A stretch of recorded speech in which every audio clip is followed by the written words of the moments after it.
Rome, 95 CE. The renowned Jewish historian Flavius Josephus has nearly completed work on his magnum opus, The Antiquities of the Jews. In the course of his writing, Josephus begins to describe the decade in which he was born. Judea is a Roman province. The great Sanhedrin has diminished into a puppet of the Roman governor, Pontius Pilate. In the north, the two remaining Jewish tetrarchies are at war with Nabatea, and losing badly. And violence against Jews is becoming commonplace throughout the empire. In this period, Josephus uncovers the seeds of bloody conflict that would define his own era. But suddenly, Josephus's prose turns away from this entirely to tell a different story. At this time, there was a wise man who was called Jesus, and his conduct was good and he was known to be virtuous. Many people among the Jews, and the other nations, became his disciples. Pilate condemned him to be crucified and to die, but those who had become his disciples did not abandon his discipleship. They reported that he had appeared to them after his crucifixion, and that he was alive. Accordingly, he was perhaps the Messiah, concerning whom the prophets have recounted wonders. A fair warning. This video will discuss the life of Jesus and some of his followers from a strictly Jewish historical perspective, which doesn't necessarily conform to traditional Christian narratives or doctrines as they are taught today. This is not intended to insult or disabuse Christian belief, nor to promote it. But if this video does have an agenda, it's to demonstrate that Jesus and his apostles were much more a product of the Jewish world at that time than most people realize. Even Josephus, writing 60 years later, would not have understood Christianity to be what we know today. But let's start with the basics. Jesus is just a Frenchified version of the Greek rendering of Joshua. We know virtually nothing about Jesus' life before his ministry, but we can draw clues from the Gospels, especially the partially lost Gospel according to Thomas. One thing that is routinely emphasized is that Jesus was, like all other messianic claimants of the time, a direct male descendant of King David, probably through the exilarch Obadiah, who passed the title on to his younger brother instead of his sons. Jesus was born during the final years of Herod the Great, around 6-4 BCE, making him several years older than either the Anno Domini calendar or his popular image would suggest. You may remember that this was around the time that Herod was purging the Hasmonean dynasty, but there was no massacre of the innocents. The idea of the old Davidic dynasty as an ongoing concern wouldn't really become a thing until the rise of the Zealots a decade after Herod's death. Jesus also probably wasn't born in December, and almost certainly wasn't born in Bethlehem. Okay, let me rephrase that. He almost certainly wasn't born in Bethlehem in Judea. The Galilee, where Jesus spent most of his life, had been settled by Jews 5 centuries earlier during the time of the Persian Empire. Often when Jews established new towns, they named them after places in Old Judea, such as Jaffa in Galilee, and indeed Bethlehem in Galilee, both of which sit just outside the city of Nazareth. Archaeologist Aviram Oshri believes that this is where Jesus was born, though in reality we don't really know and probably never will. Another important note is that Jesus was a rabbi. The fact that people often refer to him in the Gospels as rabbi is often dismissed as a colloquialism. It shouldn't be. Back during the reign of Queen Alexandra, Simon ben Shetach had presided over the creation of the yeshivas, and Jesus' apparent fluency in Hebrew, Aramaic, and Greek suggest a proper rabbinic education. People get fixated on the carpenter thing, but almost all rabbis had day jobs or family trades, and people seem to already know who he was when he began his messianic ministry. And the fact that he regularly interacted with the Pharisees at the highest levels of government strongly implies that he was one of them. And this isn't just me. In the early 20th century, Jewish historian Shalom ben Chorin came to the same conclusion, and Father Joseph Sievers, writing for the Vatican itself, concurs. The Gospel of Luke even places an adolescent Jesus in the presence of Rabbi Hillel, and the similarities between many of Jesus' attributed sayings and those of Hillel are so common that they've kind of become a meme. But Jesus' philosophy wasn't wholly that of a peace and love Hillelist. Do not think that I have come to bring peace on earth. I have not come to bring peace, but a sword. That's zealot talk.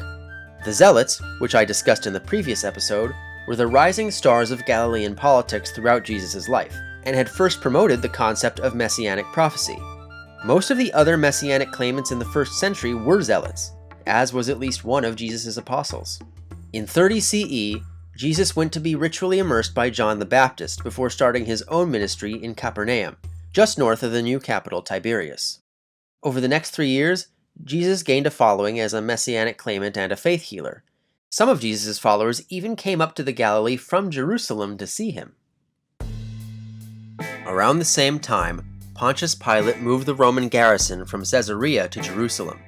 Supposedly, this was just for the purpose of making winter quarters, but Jerusalem is significantly colder than Caesarea.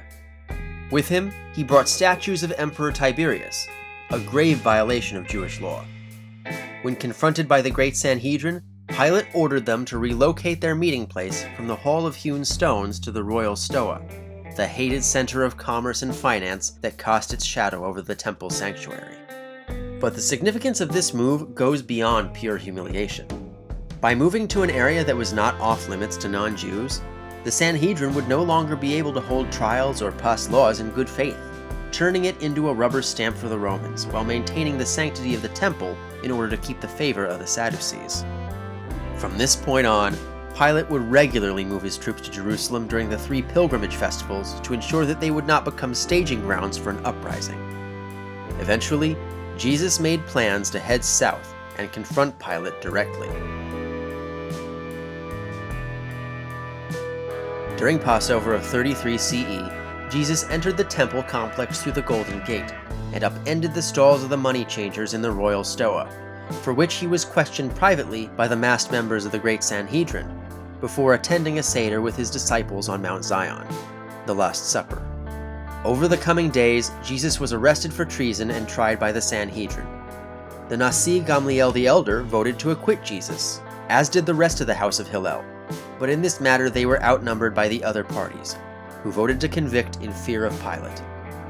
Although tradition dictates that Jesus was then held in the Antonia fortress, scholars now believe he was kept in the Praetorium, not far from Golgotha, where he was crucified by the Roman garrison. 3 days later, of course, Jesus' apostles proclaimed that he had been resurrected and would one day return. And thus began Christianity. In accordance with Jesus' will, the apostle Peter took up leadership of the ministry. Immediately, he was faced with questions about what this new movement really was. Was Christianity a form of Judaism? Did Jesus' teachings invalidate existing Jewish law? According to the Gospel of Matthew, Jesus said no. But at the same time, many of Jesus' apostles weren't Jewish, and if Peter was to be the rock upon which the church was built, Christianity would have to transcend the Jewish sphere. In the year 38, Peter made the momentous decision to abandon the dietary laws of Kashrut while visiting Simon the Tanner in Jaffa. Wait a second, I live in Jaffa. Here. This is where Peter, in 38, decided that Christians would not have to keep kosher.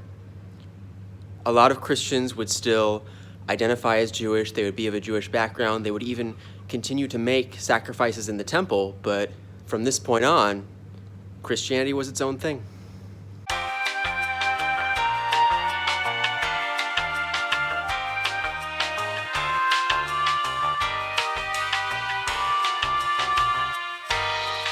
But keeping kosher was just the tip of the iceberg.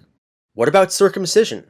What about keeping Saturday as the day of rest? In this endeavor, Peter found perhaps the unlikeliest ally, one of the very zealot politicians who had voted in favor of Jesus' execution, Saul of Tarsus, or Paul. A year after Jesus' death, Paul became a devout Christian, and made it his life's mission to make Christianity as distinct from Judaism as realistically possible. But we're getting ahead of ourselves. The road to Christianity as a coherent concept would take decades, and Christian theology as we know it, centuries. So too would Judaism go through some unexpected shifts in fortune. The year after Peter's abandonment of Kashrut, decades of fracturing in Jewish society suddenly stopped. A new Roman emperor had restored Judea's independence. The Jews had a new king. Special thanks to my patrons, including Gaonete level patron Vicky Nelson. If you like this video, you can also donate via Patreon link below. You can also check out my book, An Armada of Cats Travels in Israel, along with links to my sources for this video. Otherwise, you can always like, share, and subscribe. I will see you next time.